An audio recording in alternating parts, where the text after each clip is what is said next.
Bismillahirrahmanirrahim. Alhamdulillahilladzi hadzana li hadza wa ma kunna linahtadiya laula an hadanallah. Asyhadu an la ilaha illallah wa asyhadu anna Muhammadan abduhu wa rasuluhu alladzi la nabiyya ba'da amma ba'du. Pertama-tama izinkan saya memperkenalkan diri. Nama saya Muhammad Fauzi. Saya dari Prodi Manajemen Haji dan Umroh semester 4 kelas B. Di sini saya bermaksud untuk membuat video tugas bimbingan manasik haji dan umroh. Di sini saya akan menjelaskan mengenai materi bimbingan manasik haji yang dibuat oleh Kemenag. Seperti itu. Nah, untuk materi yang pertama, ini ada materi kebijakan pemerintah dalam penyelenggaraan ibadah haji. Tujuannya yaitu jemaah haji dapat memahami kebijakan pemerintah dalam program pembinaan, pelayanan, dan perlindungan kepada jemaah haji.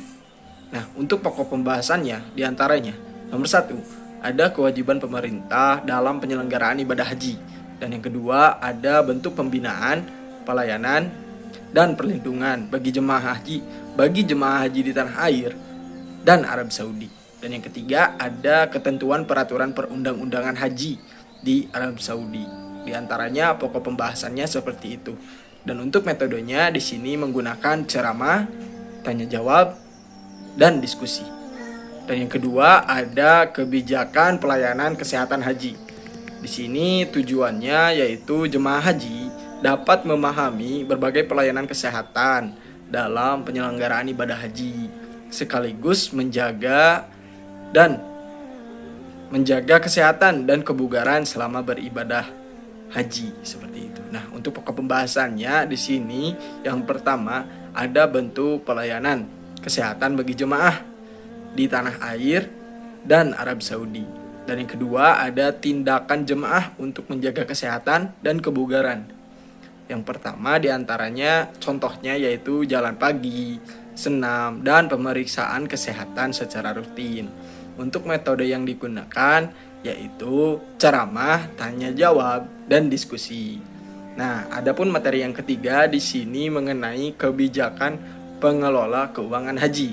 Nah, tujuannya untuk apa? Tujuannya agar jemaah haji dapat memahami tentang manfaat pengelolaan keuangan haji.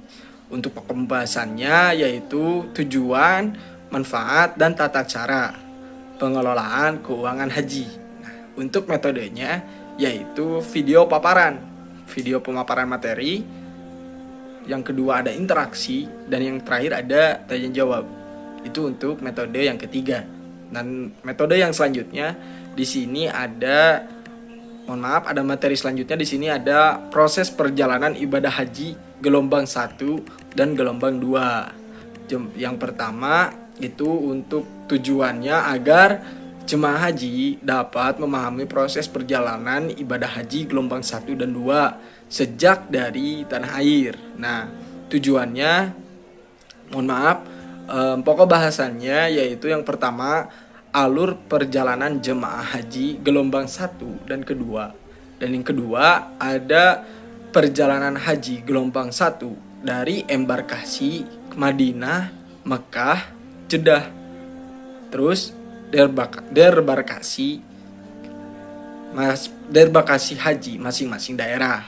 Nah, untuk metodenya diantaranya ada ceramah, tanya jawab, dan diskusi. Seperti itu. Oh, mohon maaf, ada yang ketinggalan. Ini untuk pembahasan yang ketiga. Di sini ada perjalanan haji gelombang 2, embarkasi Jeddah, Mekah, Madinah, debarkasi haji masing-masing daerah. Seperti itu. Dan untuk materi selanjutnya di sini ada materi tentang ibadah dan kegiatan selama di pesawat. Nah, tujuannya agar jemaah dapat memahami tata cara pelaksanaan ibadah selama di pesawat. Nah, untuk pokok pembahasannya itu yang pertama ada bersuci atau tayamum di dalam pesawat. Yang kedua ada sholat di pesawat. Yang ketiga membaca Al-Quran, zikir, dan doa.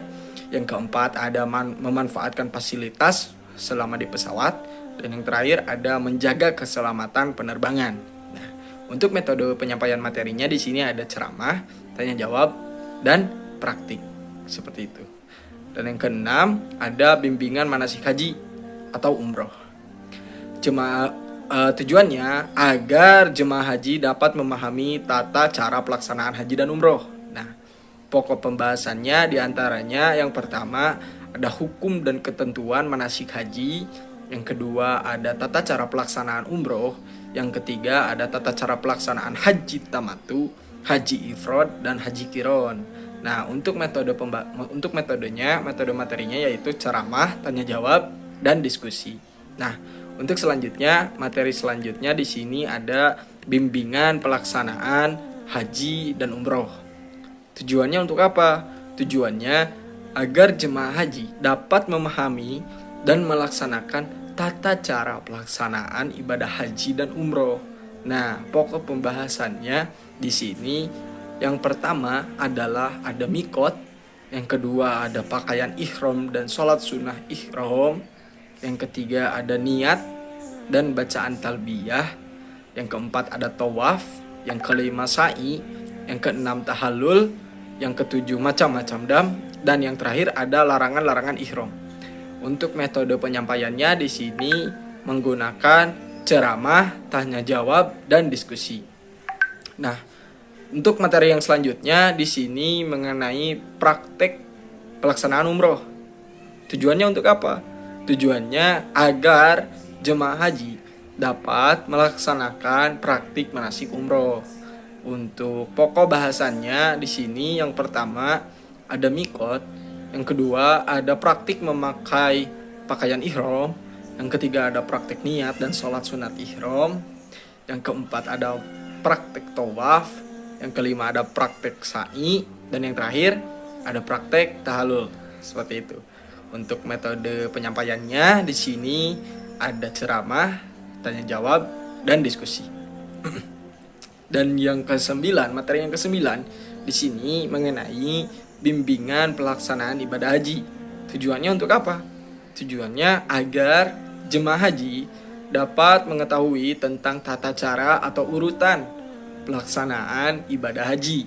Nah, di sini yang pertama untuk pokok pembahasannya yaitu ada ihram, yang kedua ada wukuf di Arafah, yang ketiga ada mabit di Muzdalifah, yang keempat ada mabit di Mina, yang kelima ada melontar jumroh, yang keenam tawaf ifadah, yang ketujuh ada tahallul awal dan tahallul sani, dan yang kedelapan ada nafar awal dan nafar sani. Seperti itu.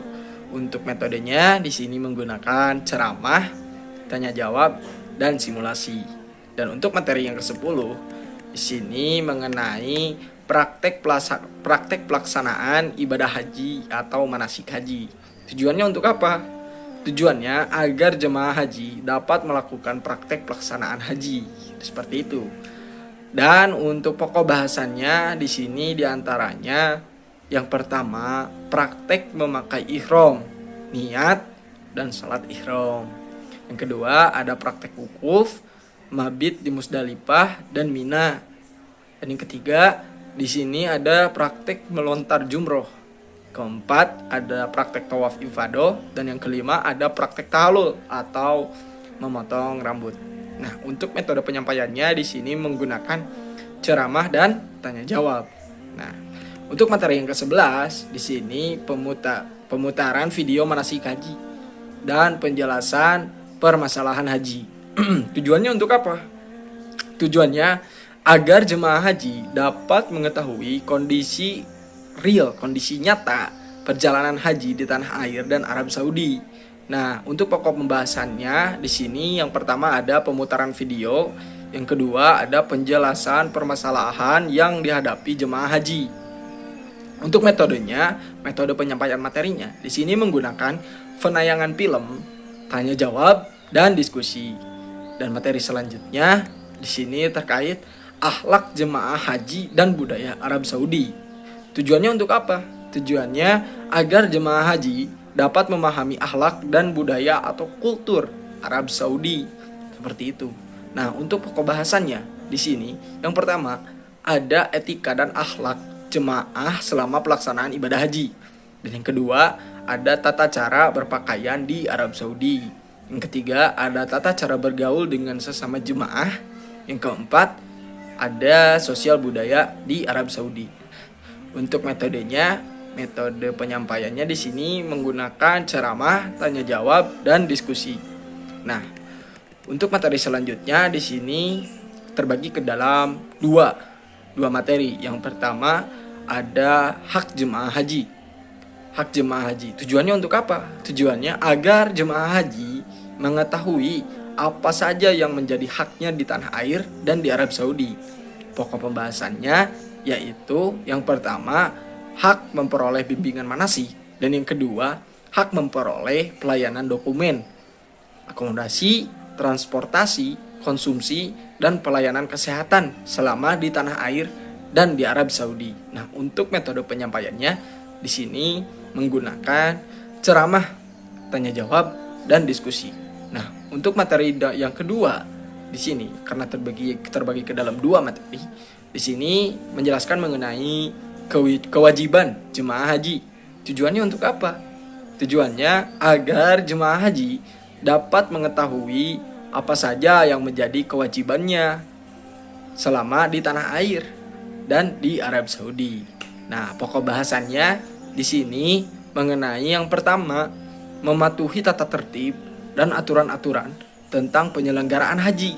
Yang kedua, menjaga nama baik bangsa dan negara selama berada di Arab Saudi. Untuk metode penyampaiannya di sini menggunakan ceramah, tanya jawab, dan diskusi seperti itu.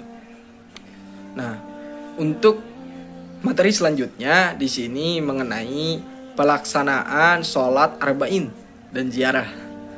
Tujuannya untuk apa? Agar jemaah haji dapat memahami sekaligus melaksanakan sholat arba'in dan ziarah. Pokok bahasannya yaitu pelaksanaan sholat arba'in beserta hikmahnya. Metode yang digunakan di sini menggunakan ceramah, tanya jawab, dan diskusi. Dan yang kedua ada yang ketinggalan. Pokok pembahasan yang kedua itu ada situs Nabawiyah, Makkah dan Madinah.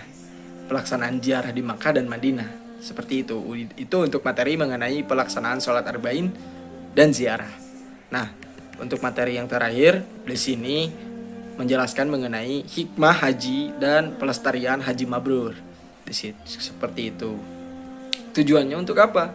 Tujuannya agar jemaah haji dapat memahami hikmah ibadah haji dan melestarikan kemabruran haji, menjaga haji yang mabrur. Seperti itu. Pokok pembahasannya di sini yang pertama hikmah menunaikan ibadah haji, yang kedua manasik haji dan umroh, yang ketiga adat istiadat dan budaya Arab Saudi, dan yang terakhir persiapan keberangkatan. Seperti itu. Dan untuk metode penyampaiannya di sini menggunakan ceramah, tanya jawab, dan diskusi. Seperti itu teman-teman, terkait materi bimbingan manasik yang dibuat oleh Kementerian Agama. Cukup sekian pemaparan materi yang dapat saya sampaikan. Mohon maaf apabila berbicara saya kecepatannya agak cepat, dan mohon maaf apabila ada perkataan yang memang tidak mengenakan di hati teman-teman, atau ada salah ucap dan salah dalam memberikan informasi. Itu murni kesalahan saya, dan yang benar itu datangnya dari Allah Subhanahu wa taala. Ditutup saja dengan doa, Rabbana atina fid dunya hasanah wa fil akhirati hasanah wa qina adzabannar. Assalamualaikum warahmatullahi wabarakatuh. MHU mabrur.